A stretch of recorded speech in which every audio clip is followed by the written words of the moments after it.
नमस्कार दोस्तों, कैसे हैं आप सभी लोग? स्वागत है अपनी एक और स्टैटिक जीके के पार्ट 2 में यानी सेकंड वीडियो में आपका स्वागत है। तो बताइए आप शुरू करते हैं अपन नेक्स्ट पार्ट में। आपका स्वागत है। ठीक है मेरे भाई, आज अपन करने वाले हैं टाइगर रिजर्व, बायोस्फीयर क्षेत्र, इन सभी को क्लियर करने वाले हैं। ठीक है, तो टाइगर के बारे में बात कर लेते हैं। भाई टाइगर रिजर्व होते क्या है? रेड पेन ले लेता हूँ, रेड पेन ठीक रहेगा। टाइगर रिजर्व, ठीक है भाई। टाइगर से इनकी आबादी, इनको बचाना भी है अपन, तो इनके लिए एक एरिया दे देते हैं, एक स्पेसिफिक एरिया दे देते हैं उसे, जो राष्ट्रीय उद्यान अपन ने कर चुके हैं, राष्ट्रीय उद्यान अपन कर चुके हैं। अब वन्य जीव अभ्यारण्य हो सकता है, ठीक है, जिसमें मेरे भाई बाघों की सुरक्षा होगी, संरक्षण के लिए इसको बनाया गया है। ठीक है, इंग्लिश में देख सकते हैं आप। लैंग्वेज का कोई इशू नहीं होना चाहिए, क्योंकि हिंदी वालों से भी निवेदन है मेरा कि वो भी इंग्लिश में पढ़ के देखे, ताकि इंग्लिश थोड़ा मजबूत हो सकती है। हिंदी और इंग्लिश में दोनों में कंपेयर हो जाएगा। और तो क्या है, टाइगर रिजर्व के उद्देश्य देख लेते हैं अपन, ऑब्जेक्टिव देख लेते हैं। अब बाघ है, इनकी आबादी को बचाना है, बाघों के आवास को संरक्षित करना है, और पारिस्थितिकी संतुलन बनाए रखना है, यानी कि टू मेंटेन इकोलॉजी बैलेंस। ठीक है मेरे भाई, चलो ठीक है। बाघ राष्ट्रीय बाघ संरक्षण अधिनियम आया था 1972 द्वारा। ये एक्ट है मेरे भाई, 1972 वाला है एक्ट। और इसके 1973 में टाइगर रिजर्व की स्थापना की गई थी। कब स्थापना? 1973 के अंदर की गई थी, और अधिनियम 1972 के अंदर आया था। ठीक है, इंदिरा गांधी ने इसकी घोषणा की थी। भारत में क्या था, विश्व के 80% बाघ रहते हैं। ठीक है, प्रोजेक्ट टाइगर 1 अप्रैल 1973 को शुरू हुआ था। तो इससे करंट अफेयर का भी बन जाएगा, बढ़िया रोल निभा सकते हैं अपन करंट अफेयर का भी। तो बाघों की संख्या उस समय 9 थी, केवल 9 बाघ थे पूरे देश के अंदर। कितना बड़े एरिया में केवल 9 बाघ थे। तो इसके लिए क्या है, राष्ट्रीय बाघ संरक्षण प्राधिकरण एनटीसीए की स्थापना हुई। अब एनटीसीए के बारे में आप कुछ चीजें पता कर सकते हैं। ठीक है, मैं सब कुछ बताने जाऊंगा, वीडियो ज्यादा लंबा चला दूंगा। अगर ऐसा ही चाहते हो कि मैं सब कुछ बताऊं, तो अगली वीडियो में कमेंट कर दीजिए। नेक्स्ट वीडियो में सारा काम मैं ही कर दूंगा। ठीक है, वैसे आप गूगल कर सकते हो यार, इतनी टेक्नोलॉजी अपने पास भी। तो एनटीसीए देख लेना। ठीक है, 2005 में बाघ टास्क फोर्स की सिफारिशों की बात की गई थी। ठीक है, अंतरराष्ट्रीय बिग कैट अलायंस यानी कि आईबीसीए बोल सकते हैं, आईबीसीए। इसके अंदर क्या था, 96 बिग कैट रेंज देश थे। गैर रेंज देशों का एक बहुदेशीय बहुएजेंसी गठबंधन है, जिसका उद्देश्य क्या है, 7 बिग कैट और उनके आवासों को संरक्षण करना।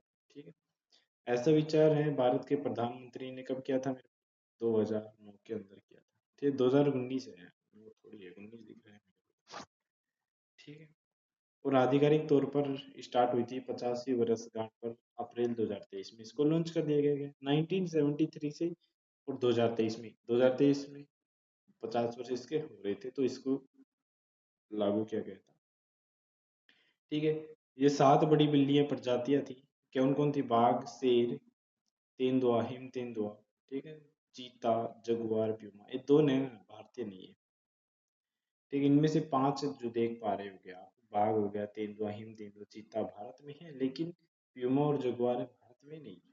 उत्तराखंड का जो जिम कॉर्बेट नेशनल पार्क है, भारत का पहला टाइगर रिजर्व बना है। भैया हमको पता है, उत्तराखंड में क्या होते हैं, पहाड़ होते हैं, पहाड़ होते हैं तो जिम अपने आप हो जाता है। ठीक है, जिम करने की कोई जरूरत नहीं, जिम हो जाता है पहाड़ पे। याद करने का हिंट है, ऐसा 2-4 बार हिंट याद हो, बाद में अपने आप हो जाएगा। अब इसको कभी नहीं भूलने वाले हो। मध्य प्रदेश में क्या है भाई, माधव राष्ट्रीय उद्यान, इसको भारत का 58वां टाइगर रिजर्व घोषित किया गया है। टी क्रॉस टू अवार्ड है, कोई अवार्ड है, अवार्ड दिया जाता है, ऐसा कोई अवार्ड है।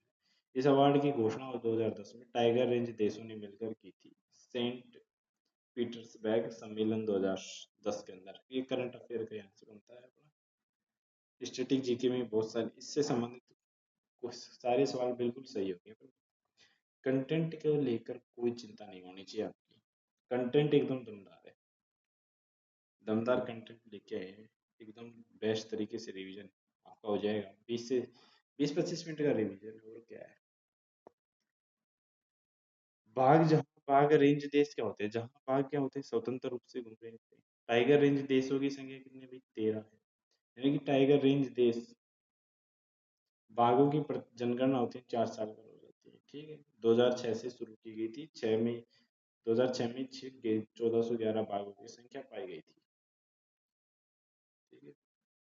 अब भारत में बाघ कितना क्या था? भारत में 2018 के अंदर बाघ थे 2967 से बढ़कर 3682 हो गई है। ठीक है, जो 6% वार्षिक वृद्धि है, 6% की वार्षिक वृद्धि इसमें हुई है। दुनिया की 80% आबादी है भारत के अंदर, 50% की वृद्धि देखी गई है लास्ट ईयर। ठीक है, मध्य प्रदेश में बाघों की जो संख्या है 785 है, कर्नाटक में है 563, उत्तराखंड में, महाराष्ट्र में। कुछ इम्पोर्टेंट है मेरे भाई, ज़्यादा कुछ नहीं। हर साल वैश्विक बाघ दिवस मनाया जाता है 29 जुलाई को। सर्वप्रथम बनाया गया था अंतर्राष्ट्रीय बाघ दिवस कब? 2010 को बनाया गया था। ठीक है। टाइगर मैन ऑफ इंडिया कौन से? Kailash Sampla. Tiger man of India में कैलाश सांपला जी है मेरे भाई। भारत के 58 टाइगर रिजर्व है। कौन कौन से? आंध्र प्रदेश में नागार्जुन सागर सीशल। भारत का सबसे बड़ा है, भारत का सबसे बड़ा है। अरुणाचल प्रदेश की देख लो मेरे भाई, नाम दफा विश्व का सबसे ऊंचा है। कमंगलम और पक्के, ये कहाँ के हैं मेरे भाई? ये अरुणाचल प्रदेश के। नाम दफा, कमंगलम, नाम दफा क्या है मेरे भाई? सबसे ऊंचा है। ठीक है, सबसे ऊंचा है वो क्या है। असम के देख लो, मानस नामेरी उग्रंग टाइगर रिजर्व काजीरंगा हो गया। वही सेम टू सेम नाम आ रहे होंगे, कुछ अलग तो नहीं आ रहा होगा इसके अंदर भी। बिहार में देख लो वाल्मीकि जी है। और छत्तीसगढ़ के अंदर देख लो मेरे भाई, उदंती सीता नदी है, अचान कमार हो गया, इंद्रावती हो गया, गुरु घासीदास इंपोर्टेंट है मेरे भाई, गुरु घासीदास, तमोर बिरला जी। झारखंड में पलामू है, कर्नाटक में बांदीपुर हो गया, भद्रा हो गया, दांदेली, अंसी, नागरहोल, बिलीगिरी रघुनाथ मंदिर। ठीक है। केरल में पेरियार, पेरियार झील में पेरियार राष्ट्रीय उद्यान भी पड़ा था। ठीक है। इसमें क्या है? सबरीमाला मंदिर तीर्थ क्षेत्र है। परिम्बिकुलम, परिम्बिकुलम भी इसी के अंदर है मेरे भाई। महाराष्ट्र में देख लो, मेलघाटी हो गई, ताडोबा, अंधारी, सह्याद्री, नवेगांव, नाजिरा, बोर हो गया, पेंच हो गया। ठीक है, महाराष्ट्र में। पेंच तो मध्य प्रदेश में भी होना चाहिए। लो मैं बोल रही, कान्हा जी देख लो, पेंच हो गया, बांधवगढ़ हो गया।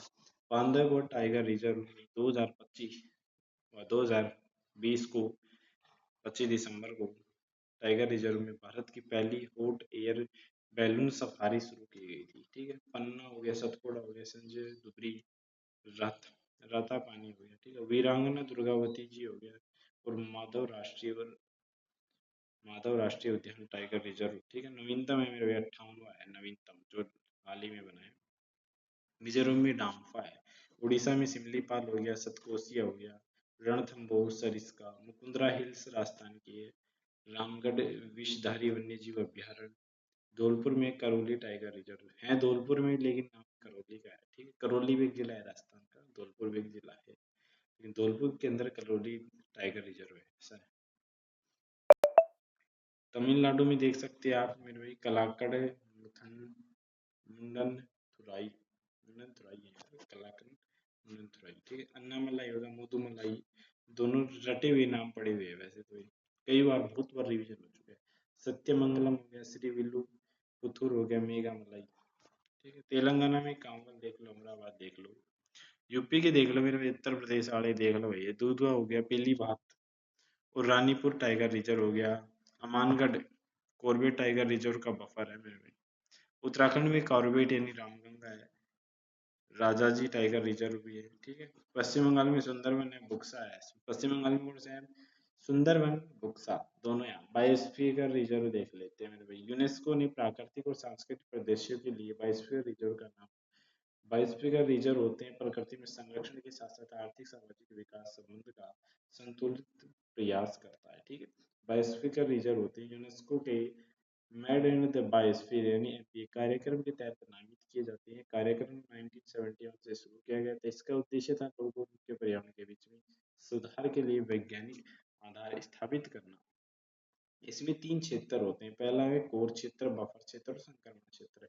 भारत में 18 बायोस्फीयर रिजर्व है, जो 60,000 वर्ग किलोमीटर से अधिक क्षेत्र में फैले हुए हैं। पहला बायोस्फीयर रिजर्व 1986 में नीलगिरी है। सबसे बड़ा है भाई कच्छ बायोस्फीयर, जो मेरे भाई 12,414 किलोमीटर लंबा है। ठीक है। सबसे छोटा बायोस्फीयर कौन सा है? डिब्रूगढ़ सखोवा है। ठीक है। ये 765 किलोमीटर। पहला समुद्री जीवमंडल reserve Mannar biosphere reserve Tamil Nadu के अंदर है, 10,500 किलोमीटर। चलो, ऐसा कुछ मैप में देख सकते हैं आप। ठीक है, पन्ना यहाँ पर है कुछ सारे, चलो मैप में क्या बताऊं यार, अंडमान निकोबार में बहुत सारे। देख लो मेरे भाई, पहला देख लो, नीलगिरी जैव मंडल राष्ट्रीय आधारित क्षेत्र है, 1986 में होगा, तमिलनाडु, केरल और कर्नाटक में फैला हुआ है। नंदा देवी राष्ट्रीय उद्यान है, बायोस्फीयर का रिजर्व है, ये मेरे को उत्तराखंड का है। ठीक है, मन्नार की खाड़ी है, 1989 में स्थापित हुआ था तमिलनाडु के अंदर। नोकरेव 1988 का है, मेघालय में नोकरेव, ध्यान रखना नोकरेव। सुंदरवन पश्चिम बंगाल में है, ठीक है, मानस असम के अंदर है, सिमलीपाल उड़ीसा के अंदर है, तिहांग दिबांग अरुणाचल प्रदेश के अंदर है, और पंचमढ़ी बायोस्फीयर एमपी के अंदर है। ठीक है, असन Kumar Amarkantak biosphere reserve MP और छत्तीसगढ़ में फैला हुआ है। कच्छ के रण जंगली गधे होते हैं इसके अंदर, गुजरात के अंदर है। 2009 में बना है, कोल्ड डेजर्ट हिमाचल प्रदेश में। कंचनजंगा 2000 में बना है, सिक्किम के अंदर है। 2001 में अगस्तमलाई बायोस्फीयर रिजर्व केरल और तमिलनाडु के अंदर है। ठीक है, 1989 में बड़ा निकोबार जैवमंडल आधारित क्षेत्र है, अंडमान और निकोबार द्वीप समूह पर है। ठीक है, 1997 में डिब्रू सैखोवा असम के अंदर है। 2010 के अंदर शेखचलम पहाड़ियाँ है मेरे आंध्र प्रदेश के अंदर है। 2011 में पन्ना राष्ट्रीय उद्यान एमपी के अंदर है। ठीक है, हॉटस्पॉट देख लेते हैं बायोडाइवर्सिटी के इंडिया के अंदर। ऐसे स्थान जहाँ पर क्या होते हैं मेरे भाई, समृद्ध जैव विविधता, अर्थात विभिन्न प्रकार के जो जीव जंतु है, उसको फ्यूना कहते हैं। एक करंट अफेयर का क्वेश्चन आया था, एक बहुत ही बढ़िया लेवल का क्वेश्चन था ये, कि आया था मेरे, जहाँ तक मेरे को ध्यान है, जिसमें पूछा गया था फ्लोरा फ्यूना क्या है। ये शायद रीजनिंग के अंदर आया था, फ्लोरा फ्लोरा और फ्यूना। तो देख लो भाई, रीजनिंग भी तैयार हो रही है यहाँ से। वैसे ही कुछ भी पूछ सकते हैं, लेकिन आया था मेरे को जहाँ तक याद है, फ्यूना हो गया और फ्लोरा। भाई फ्यूना का अर्थ होता है मेरे भाई जीव जंतु व पेड़ पौधे, यानी फ्लोरा की प्रजाति अधिकतम पाए जाते हैं, परंतु उनके अस्तित्व पर निरंतर संकट बना रहता है। ऐसे में ऐसे जो तप्त स्थल है, इनको हॉटस्पॉट अपन कह सकते हैं। ये उष्ण कटिबंधीय क्षेत्रों में पाए जाते हैं। उष्ण कटिबंधीय यानी उत्तर भारत, तो शायद उष्ण कटिबंध में आता है कि नहीं, उत्तर भारत तो नहीं आता है। कर्क रेखा, चलो ये ज्योग्राफी का क्वेश्चन है यार, ज्योग्राफी का क्यों क्वेश्चन फालतू में। फ्यूना की बात कर लेते हैं। फ्यूना, समस्त जीव जंतु क्या होते हैं, फौना कहलाते हैं। फ्लोरा देख लो मेरे भाई, समस्त पेड़ क्या कहलाते हैं मेरे भाई, समस्त पेड़ flora, all tree are called flora. ठीक है, भारत में 4 मुख्य जैव विविधता हॉटस्पॉट क्षेत्र है। हिमालयी क्षेत्र है, इसमें भूटान, नेपाल, नॉर्थ और साउथ इंडिया क्षेत्र आते हैं जैव विविधता में। पश्चिमी पूर्वी घाट में क्या आता है मेरे भाई, पश्चिमी घाट आ जाता है, महाराष्ट्र, कर्नाटक, केरल, श्रीलंका, और इसमें अगस्त मलाई पहाड़ियां भी, शांत घाटी, पेरिया राष्ट्रीय उद्यान आदि इसके अंदर आते हैं। जबकि पूर्वी हिमालय है वो मेरे पूर्वी भारत से भूटान तक फैला हुआ है।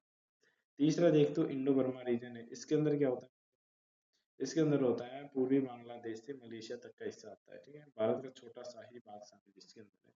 सुंदरवन देख लो, इसके अंतर्गत क्या है, आइसलैंड आते हैं, इसमें Thailand, Singapore, Indonesia, Malaysia, Bharat, Andaman Nicobar island Sundarban क्षेत्र में ही आते हैं मेरे भाई। बस इतना ही टॉपिक था, ओनली बहुत ही कम समय में आपका रिवीजन हो चुका है।